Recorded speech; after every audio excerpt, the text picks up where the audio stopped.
No country exists on a foundation of multiculturalism. There is nowhere in the world. Listen to me very carefully.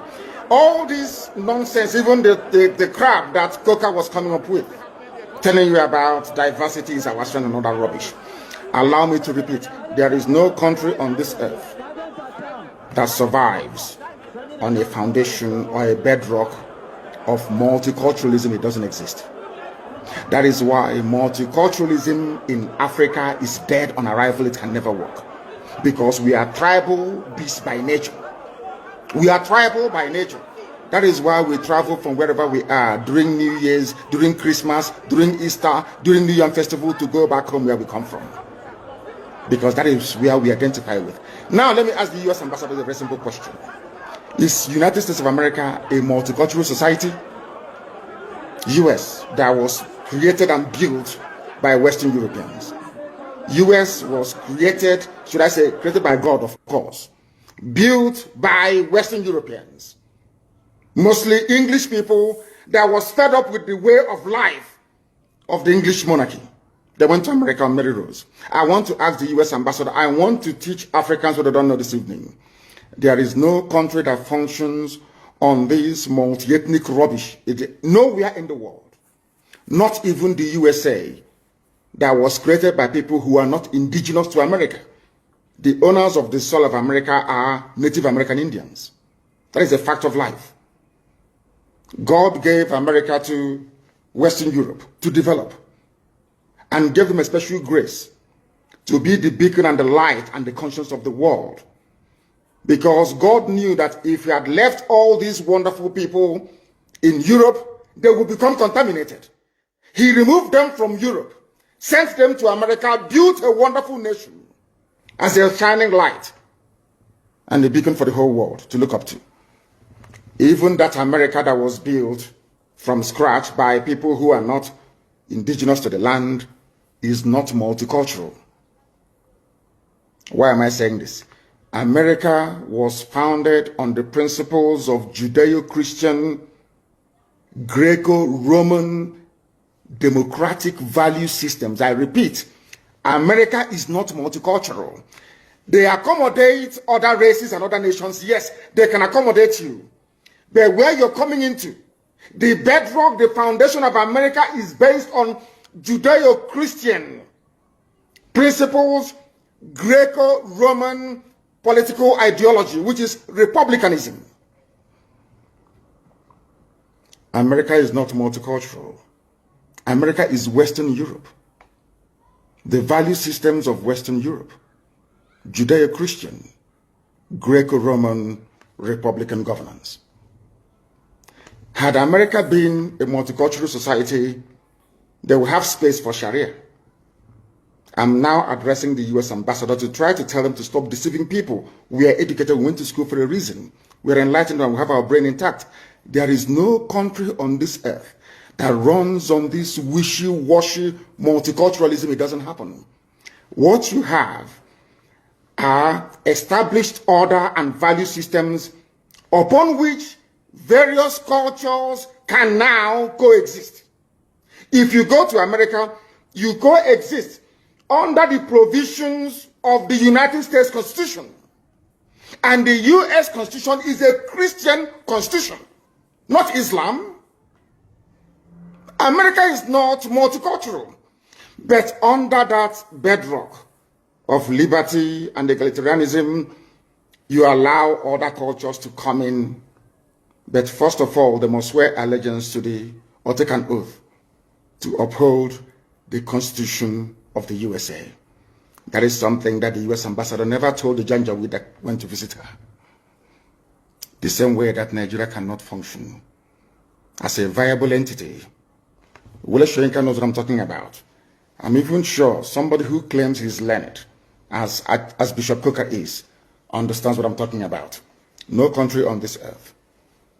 The value system of the State of Israel is based on Judaic principles.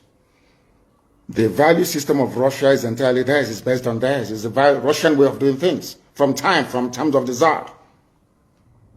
If you go to Saudi Arabia, it is essentially a Sharia Islamic state. You can live there, no problem. You can build your churches if you want. I think they've not to allow churches to be built. But it is never a multicultural society. Japan is not a multicultural society. China is not. They can accommodate you, but that doesn't mean they are This is the type of nonsense they feed Africans. And we fall for that very gimmick of multiculturalism. At the end of the day, you end up with a useless contraption like Nigeria. You don't have any value system that anybody anywhere can define. If I talk about the USA, I can talk about hamburger in the USA. We can talk about, what else do they have in the USA? Hamburger, you can talk about, what's it called? What are the traditional dishes? Apple pie and all the rest of it. You can say that these are American dishes. If you go to the UK, you can talk about maybe mashed potato and bangers and mash, which is sausage and mashed potato, as their national meal. Lekwa Nigeria ma dosa ya Chineke na de ngosi onye ọbụla na-ekpe ekpere ka Nigeria wee wuru ofu nna nke bridge ndị dị etu a wee laa ha n'iyi Chineke na kiwe biko da kiwe kpọọ ha ọkụ kpọ ezinụlọ ha ọkụ. The crimes you have in the north, the insecurity you have in the north is as a direct consequence of their own action. They groomed them. Al-Qaeda in the Maghreb, ISIS in West Africa, Boko Haram, Fulani headsmen, bandits, all of them. Who brought them to Nigeria? It's Fulani. Fulani brought them into Nigeria. El Rufai brought them in. Bauchi State Governor brought them in. Are you people deaf and dumb and stupid? When you come out and you pretend, oh, we are one Nigeria. Go and show me. Somebody was asking, where is the boundary, where would the boundary of Biafra begin? And I asked the fool, where did the boundary of Nigeria begin? People from Niger come in and go as they like. Most of these idiots are from Niger. They are building a pipeline to Niger. They are building a railway line to Niger. They are building roads to Niger. Whereas where the money comes from, which is Biafra land, we don't have those infrastructure. No, we don't. But you're taking our money. You come to Izombe, you come to Ohaji, you come to Ebema, you come to Aguleri, you come to Ebonyi. You take our resources, sell it, get the money, and now you're building the way to Niger Republic. And you want me to be happy with you? Clap for you. Oh, Nigeria is doing well. One Nigeria. I think you are insane. You come to my land, you take our oil, you take our gas, you take our manpower, you take everything, our VAT, our tax that we pay. You are now building a road from Katsina to Niger, airport in Niger, refinery in Niger. You take oil, crude oil from my land, you take it to Niger, you refine it, you bring it back to me as a refined petroleum, or as PPS as you call it. And you're telling me that that country is viable. You're telling me that Nigeria should be supported. We are in one Nigeria. We are not going anywhere. And you're dying every day. Because those that they appointed to speak for you, they gave them money and positions. So that they will come out on the pages of newspapers to give the world the misleading impression that everything is okay, when things are not okay. Go through the statements of Ohaneze and see the contradictions in it. Nigeria is not working. We are marginalized. And then you come back and say Nigeria is one. We must stay in it together. Are you not foolish? These are the useless intellectuals that you have. On one hand, you say Nigeria is not working. You're marginalized. You are being discriminated against. You're suffering. They're killing you everywhere. And you come back to the same place and say Nigeria must be one. Had Nigerians gotten together to say they want to be part of this useless contraption, that's entirely their business. I'm a Democrat, I've subscribed to it. But have you asked yourself this question? Why is it that all those asking you to remain in one Nigeria has something to gain from Nigeria, or they have benefited in the past? Has no name. Nigeria means nothing in Igbo language. It doesn't mean anything in Ibibio language. It means nothing in Ijo language. It means nothing in Efik. It means nothing in Urobo. It means nothing in Ishekiri. It means nothing in Edo. It means nothing in Yoruba. It means nothing in Hausa. It means nothing in Tiv language. It means nothing. Nigeria is a name given to people in Africa by a European man. It is not your name.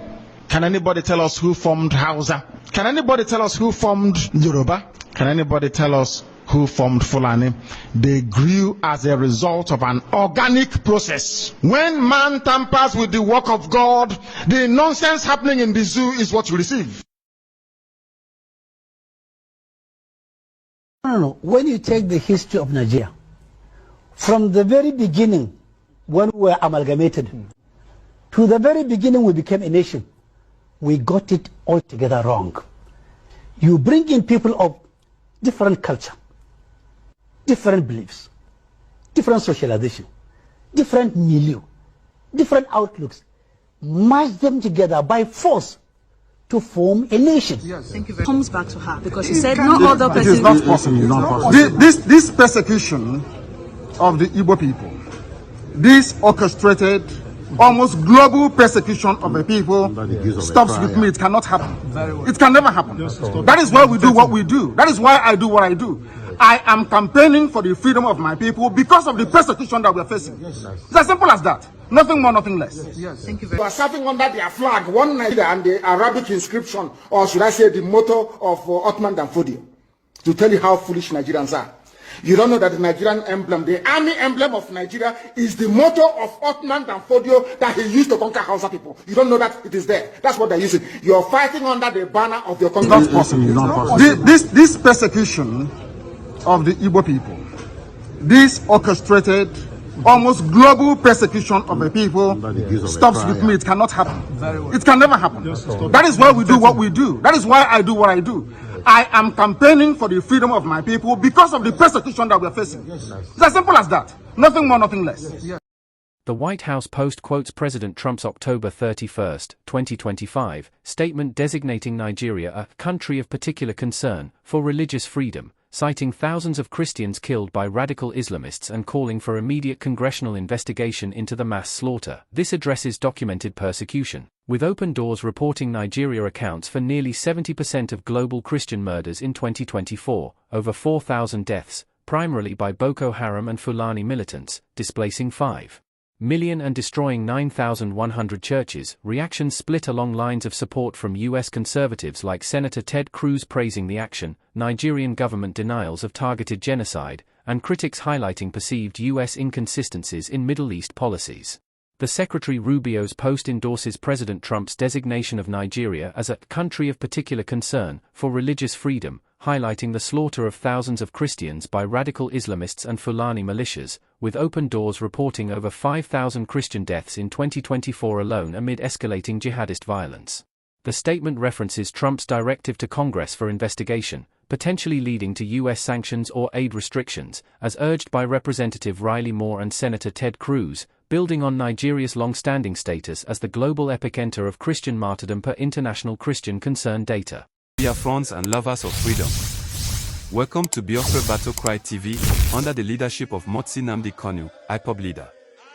Be part of history, every voice matters. Watch as everyday Nigerians speak truth to power and rally behind the hashtag Free Nnamdi Kanu Now movement.